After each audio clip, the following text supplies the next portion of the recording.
धन्यवाद दिनेश जी। आपने बहुत सही बात कही है कि अब ना तो उस तरह की क्वालिटी डिबेट्स उस तरह की अपेक्षाकृत कम कभी-कभी एक चमक की तरह, बिजली की तरह कोई बहस कौंध जाती है और हम लोगों को महीनों तक याद रहती है। मैं जब राज्यसभा टेलीविज़न का प्रमुख था, तो मुझे याद है कि हम लोगों ने 1 हफ्ते में एक प्रोग्राम रखा था, जिसमें जो बेस्ट डिबेट होती ये भाषण होता था, स्पीच होता था, उसको हम कई बार दिखाते थे ताकि अन्य सांसद उससे प्रेरणा ले सकें। बहरहाल लेकिन जो हमारे विद्वान साथियों ने विनोद जी ने और प्रसाद जी ने जो बातें कहीं, प्रसाद जी ने एक बहुत ही मार्के की बात कही है अगर आपने सुना हो तो उन्होंने कहा जी। था कि अगर पूरे समाज में आप देखिए मूल्यों में गिरावट आई है, तो राजनेता भी तो उसी समाज से आते हैं, पत्रकार भी उसी समाज से आते हैं और वकील भी उसी समाज से आते हैं। बात बिल्कुल सही है। गुरुदत्त ने साहिल लुधियानवी की एक रचना का इस्तेमाल किया था जिसमें उन्होंने कहा था कि हम गमज़दा हैं लाएँ कहाँ से खुशी के गीत, देंगे वही जो पाएँगे इस ज़िंदगी से हम।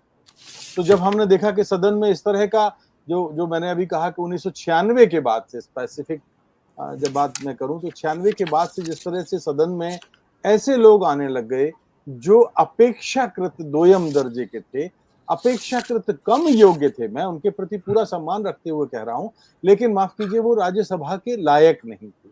और जब वो लायक नहीं थे, तो 96 से ये सिलसिला शुरू होता है और जब 2002 में मुझे याद है कि विनोद जी को भी याद होगा कि जब 50 साल पूरे होने पर एक दस्तावेज संसद का 2002 में जब अटल बिहारी वाजपेयी थे प्रधानमंत्री थे, तो उस समय एक संसद ने एक दस्तावेज जारी किया था 2002 में और उस दस्तावेज में इंद्रजीत जी ने एक बात बड़ी अच्छी कही थी और दावा किया था उन्होंने कि अब सुप्रीम कोर्ट के वकील, इंटेलेक्चुअल्स, जर्नलिस्ट, बुद्धिजीवी, एकेडमिशियन ये सब फर्जी शपथ पत्र दे रहे हैं और राज्यसभा के सदस्य बन रहे हैं। ये संसद के दस्तावेज में इंद्रजीत ने स्वीकार किया था और कहा था और उनकी बात को किसी ने काटा नहीं। 1991 में अभी मनमोहन सिंह जी की बात हो रही थी, मुझे याद है कि 1991 में जब नरसिंह राव के मंत्रिमंडल में उनको लिया गया था तो उनको असम से ही उनका चुनाव हुआ जी, था जी, और विनोद जी। जी को याद होगा कि सुप्रीम कोर्ट में ये मामला गया था क्योंकि चुनाव आयोग आयुक्त उस समय मुख्य चुनाव आयुक्त टीएन शेषन थे, तो उन्होंने मनमोहन सिंह जी का पर्चा ही खारिज कर दिया। उन्होंने कहा कि ये तो असम के रहने वाले हैं ही नहीं, तो इनको कैसे वहां से चुनने का अधिकार है, चुनाव का अधिकार है। उसके बाद मनमोहन सिंह जी सुप्रीम कोर्ट में गए, पार्टी भी गई और उसके बाद उनका चुनाव हुआ। तो कहने का मतलब यह है कि देखिए जब इस तरह के लोग पहुंचते हैं, मनमोहन सिंह जी की योग्यता के बारे में तो खैर सारी दुनिया लोहा मानती है, लेकिन जब ऐसे लोग आते हैं कि जो संसदीय मामलों के जानकार तो नहीं कहे जा सकते, लेकिन अपेक्षाकृत रूप से वो बहुत मतलब जानकार तो नहीं, एबीसी भी नहीं जानते। और जब वो अभी आपने स्टैंडिंग कमेटीज की बात की, अगर मुझे ठीक याद है तो मार्च 1993 के बाद के समय ये 17 कमेटियां, विनोद जी करेक्ट करेंगे अगर गलत होगा तो, 17 कमेटियों का गठन हुआ था 93 से।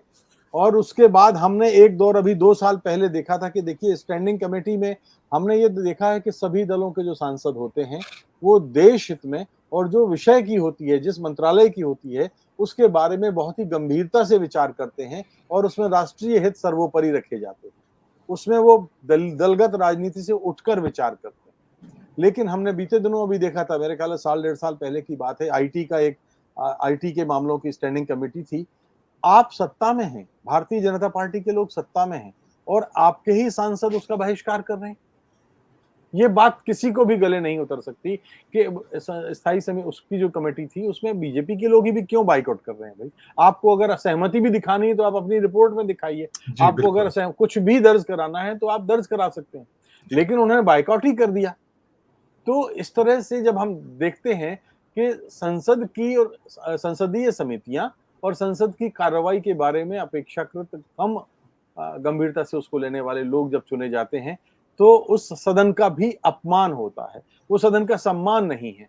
और मैं आपको दिखाऊं कि तभी ये शोरगुल बनता है। जैसे अभी विनोद जी ने इंदिरा जी का बात तो बताई, लेकिन जब सदन का नेता अगर खड़ा बोल रहा हो तो कलराज मिश्र जी ने गलत किया, उनको वो खड़ा नहीं होना चाहिए था और इंदिरा जी ने बिल्कुल सही किया कि वो चुपचाप बैठ गई। आमतौर पर ऐसा क्यों विनोद जी, अगर मैं ठीक कह रहा हूं तो जी, उनको जी। बीच में इंटरप्ट नहीं करें तो फिर, नहीं, नहीं, लेकिन बिल्कुल सम्मान नहीं, ये इतना बात आप देना सही चाहिए। कह रहे हैं। ये सही कह रहे हैं, प्रधानमंत्री जब बोलते हैं तो आमतौर पर हाँ, इंटरप्शन की परंपरा नहीं है। नहीं है। तो लेकिन ठीक है, जब अब ऐसे सांसद चुने अब वो जाते युवा हैं, असल में उनको जानकारी शायद नियम की न रही होगी, नहीं वो नहीं चुन नए विधान पहली बार हाँ, चुने गए थे, वो वही तो मैं पहली कह बार रहा हूं। चुन के आए अब थे। सदन में, संसद में एक परंपरा है कि जो नए पहली बार सांसद चुने जाते हैं तो उनके लिए एक 2 दिन का 3 दिन का प्रशिक्षण कार्यक्रम होता है। लेकिन मैं बहुत जिम्मेदारी के साथ कहता हूं कि उस प्रशिक्षण कार्यक्रम के जरिए वहां की प्रक्रिया तो पता चलती है कि आपकी लाइब्रेरी में आपको ऐसे जाना है, आपको सवाल उठाना है तो इस तरह से उठाना है, इतने दिन पहले यहाँ ऐसे करना है, वो प्रक्रिया तो बताई जाती है। लेकिन उन्हें संसदीय जानकारियों से लबरेज नहीं बनाया जा सकता। अब उसका नुकसान क्या हुआ? देखिए, मैं एक घटना पुरानी से ले जाकर के अभी मौजूदा उदाहरण पे आऊंगा कि 1955 की बात है। 1955 में सामान्य कामकाज समिति जो थी जवाहरलाल नेहरू के जमाने में, तो उन्होंने कहा कि देखिए, इस देश की आबादी करीब करीब 40-45 करोड़ है और इस देश इसको जो है इसके मसलों पर विचार करने के लिए संसद के कम से कम 3 सत्र होने चाहिए और 100 दिन तो काम होना चाहिए। 100 दिन से कम काम नहीं होना चाहिए। और जवाहरलाल नेहरू जी ने उस पर इतनी गंभीरता से अमल किया और प्रतिपक्ष ने सहयोग दिया कि अगले साल ही 151 दिन काम हुआ। 151 दिन।